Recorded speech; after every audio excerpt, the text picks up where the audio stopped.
બીજી વાત તમને બહુ મજાની આવે, તમને સાંભળવા જેવી છે. ત્રણેયની બહુ મજાની વાત છે. ધનનો ગર્વ ચડે ને એટલે માણસ બહેરો થઈ જાય. જોજો હા,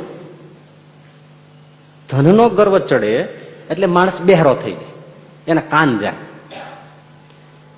અને યૌવનનો ગર્વ ચડે એટલે માણસ અંધ થાય, આંખો જાય. અને જન એટલે સ્વજન, લોકો પરિચિતો, એનો ગર્વ ચડે એટલે લંગડો થાય. આ ત્રણેયની આ પેલી ઇફેક્ટ.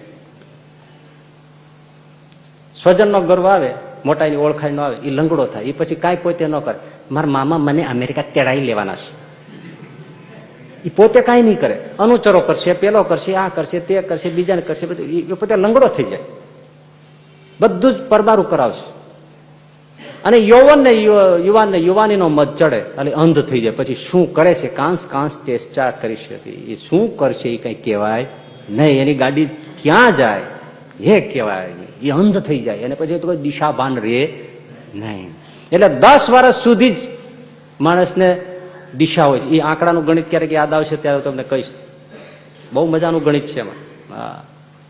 7 સુધી સત હોય, 7 વર્ષની ઉંમર સુધી સત હોય, 10 સુધી છે ને થોડી દિશ પડે, બસ પછી આગળનું ગણિત પછી ક્યારેક.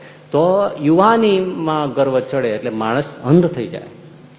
અને ધનનો મત ચડે એટલે માણસ બેરો થઈ જાય. એ કઈ સાંભળે જ નહીં, કોઈનું સાંભળે નહીં. એટલે બોલો